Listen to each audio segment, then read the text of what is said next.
Welcome বন্ধুরা, ইতিমধ্যেই তোমরা কিন্তু প্রত্যেকে জানতে পেরে গেছো যে 2016 সালে যে এসএসসি সেখান থেকে যে প্রায় 25,000-এর চাকরি প্রার্থী বা প্যানেল ছিল যারা চাকরি পেয়েছিল total group C, group D, নবম, দশম এবং একাদশ, দ্বাদশ মিলে।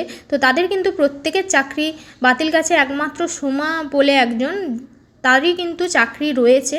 তো সেই নিয়েই থাকছে আজকের আলোচনা। এই শূন্যপদ যেগুলি ক্রিয়েট হলো সেগুলো কি হবে, তো অবশ্যই ভিডিও স্কিপ না করে প্রথম থেকে শেষ পর্যন্ত দেখুন, দিলে কিন্তু পুরো বিষয়টি আপনারা জানতে পারবেন। যে গ্রুপ সি, গ্রুপ ডি, নবম দশমে প্রায় মিলি 25,700 সামথিং চাকরি প্রার্থী, তাদের কিন্তু প্রত্যেকের চাকরি বাতিল গেছে। হাইকোর্ট এই চাকরি কিন্তু বাতিল করেছে। তবে যেটুকু জানা যাচ্ছে যে হয়তো এই চাকরিগুলো বাতিল হঠাৎ করে মানে এখনই হয়ে যাবে না, কারণ এরা আবার সুপ্রিম কোর্টের দ্বারস্থ হবে এবং যেটা কলকাতা হাইকোর্ট নির্দেশ দিয়েছে যে 4 সপ্তাহের মধ্যেই কিন্তু তাদের যতদিন তারা সার্ভিস করেছে, যত টাকা বেতন পেয়েছে, সেই বেতনগুলোও কিন্তু ফেরত দিতে হবে।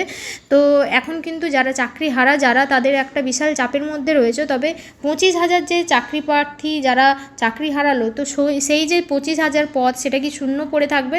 একেবারেই নয়, সেটা শূন্যও পড়ে থাকবে না এবং নতুন যে এসএসসি পরীক্ষার সঙ্গে সেটা যুক্ত হবে না। যারা যোগ্য প্রার্থী তারা কিন্তু আবার এই রিক্রুটমেন্ট প্রসেসের জন্য কিন্তু কলকাতা হাইকোর্ট বলে দিয়েছে, যারা যোগ্য প্রার্থী তাদের কিন্তু আবার ইন্টারভিউ দিয়ে আবার তাদের যোগ্যতা প্রমাণ করে এই শূন্যপদটা তাদেরকে নিয়েই কিন্তু ফিল আপ করা হবে। অর্থাৎ যারা দীর্ঘদিন রাস্তায় বসে আছে, আন্দোলন করছে, তারা অনেকেই যারা যোগ্য রয়েছে, কিন্তু অযোগ্য যারা ছিল তাদের কিন্তু আলটিমেট বাদ দিয়ে দেওয়া হলো, কেননা তারা তাদের যোগ্যতা কোর্টে কিন্তু প্রমাণ করতে পারেনি, বা এসএসসি তাদের যোগ্যতা কোর্টে প্রমাণ করতে পারেনি। এবং গ্রুপ সি, গ্রুপ ডি, 9-10-এ যারা র্যাঙ্ক জাম্প করে চাকরি পেয়েছিল, বা সুপার নিউমেরিক যে পোস্ট সেটা তৈরি করে যারা চাকরি পেয়েছিল, প্যানেলের বৈধতা পেরিয়ে যাওয়ার পরে যারা চাকরি পেয়েছিল, বা যারা নন লিস্টেড যারা চাকরি পেয়েছিল, প্রত্যেকের কিন্তু তাদের চাকরি বাতিল হয়েছে।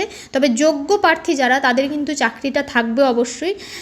আমরা এরপর দেখব যে কি আপডেট উঠে আসে নতুন করে। এটা তো জানার বিষয় যে এই চাকরি বাতিলের পরে আবার নতুন করে সুপ্রিম কোর্টে কেস উঠতে চলেছে।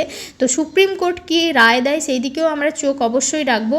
অবশ্যই এই ধরনের বিভিন্ন আপডেট পেতে, বিভিন্ন নিয়োগের বিজ্ঞপ্তি পেতে অবশ্যই আমার চ্যানেলটিকে সাবস্ক্রাইব করে পাশে থাকতে পারেন। আজকের মতো এখানেই শেষ করছি, ধন্যবাদ।